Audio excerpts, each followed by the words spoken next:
অনিশ্চয়তার কারণে দেশে কমেছে দেশি বিদেশি বিনিয়োগ, প্রসার হচ্ছে না ব্যবসা বাণিজ্য, তৈরি হচ্ছে না কর্মসংস্থান।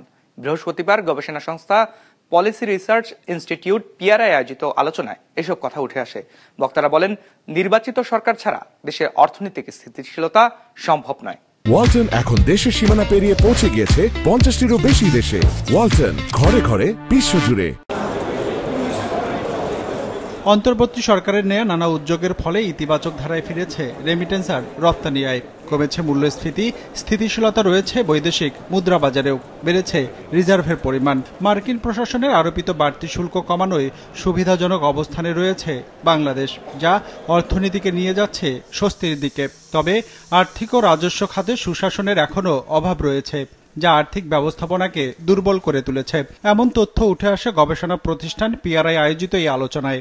আগামী দিনগুলোতে আমরা মনে করি যে সুশাসনের যে গুরুত্বটা রাজস্ব খাত, মুদ্রানীতি এবং অর্থ খাতের জন্য, আর্থিক খাতের জন্য, সেই ব্যাপারটা আমরা অনুভব করব এবং আগামী দিনের পলিটিক্যাল ডিসিশন মেকাররা এই জিনিসটা আমলে নিয়ে রাজনৈতিক সিদ্ধান্তগুলি এবং অর্থনৈতিক সিদ্ধান্তগুলি নেবেন।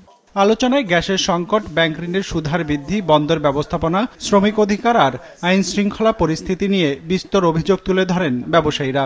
তাদের দাবি, এসবের ফলে রড সিমেন্টের মতো উৎপাদনমুখী শিল্প খাতগুলো রুগ্ন হয়ে পড়েছে, যার প্রভাব পড়েছে সহায়ক শিল্পে, কমেছে আয়, তৈরি হয়েছে বেকারত্ব।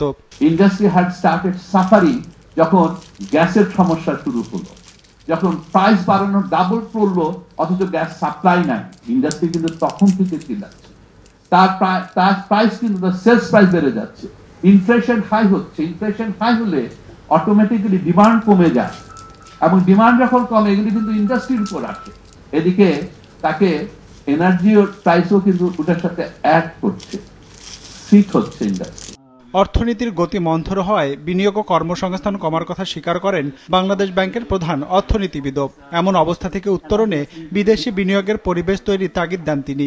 বলেন, বিনিয়োগের জন্য প্রয়োজন রাজনৈতিক স্থিতিশীলতা আর নীতির ধারাবাহিকতা। আমাদের যে ইকোনমিক গ্রোথটা স্লো ডাউন, এর ফলে যে আমাদের আনএমপ্লয়মেন্ট, বেকারত্ব বেড়ে গেছে, এটাকে করার একমাত্র উপায় হচ্ছে আমাদের টেকনোলজিটা অ্যাডাপ্ট করতে হবে সব প্রোডাকশনে, এবং এট দ্য সেম টাইম আমাদের বিদেশে ইনভেস্টমেন্টকে এনকারেজ করতে হবে। এবং এটা করার জন্য যে এনভায়রনমেন্টটা ক্রিয়েট করা দরকার, এটার দায়িত্ব শুধু বাংলাদেশ ব্যাংকের না, এটার দায়িত্বটা গভর্নমেন্টের, আমাদের সবাই এই এনভায়রনমেন্টটা ক্রিয়েট করা দরকার। এবং পলিটিক্যাল স্ট্যাবিলিটিটা খুবই important.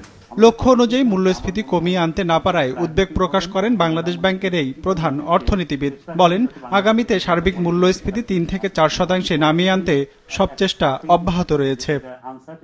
Ranjibul Mizan, business report, মাছরাঙ্গা টেলিভিশন।